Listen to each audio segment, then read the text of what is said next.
మీరు అధిక బరువుతో బాధపడుతున్నారా? బరువు తగ్గాలని అనుకుంటున్నారా? కరీంనగర్లో న్యూట్రిషన్ వెల్నెస్ కోచ్ స్వాతిరావు గారిని వెంటనే సంప్రదించండి. Sairam nutrition and wellness centre.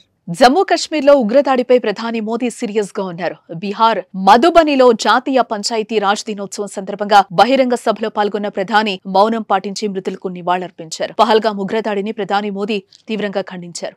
ఇది పర్యాటకులపై కాదు, ఇది దేశంపై దాడి అని అన్నారు. ఉగ్రవాదాన్ని మట్టిలో కలిపే సమయం వచ్చిందని, నిందితులకు ఊహించిన దానికంటే ఎక్కువ శిక్ష పడుతుందని అన్నారు.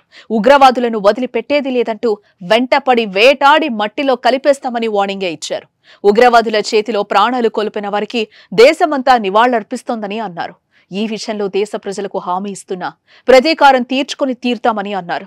ఉగ్రవాదులకు అగ్రనేతలుగా చెలామణి అవుతున్న వారిని కూడా వదిలిపెట్టే ప్రసక్తే లేదని ఫైర్ అయ్యారు. ఉగ్రవాదులపై భారత్ తీసుకునే నిర్ణయాలు ఎలా ఉంటాయో ప్రపంచ దేశాలు చూస్తాయని అన్నారు. ఉగ్రవాదానికి భారత్ వ్యతిరేకమని, అమాయకపు ప్రజల్ని చంపితే చూస్తూ ఊరుకుంటామా అంటూ మండిపడ్డారు.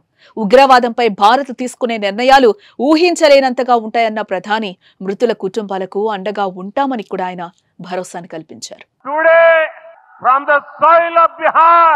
I say to the whole world, India will identify, track and punish every terrorist and their backers.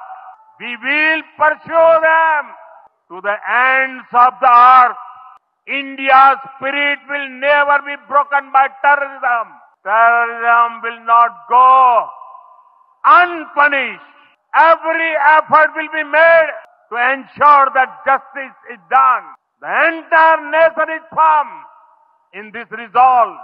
Everyone who believes in humanity is with us. I thank the people of various countries and their leaders who have stood with us in these times.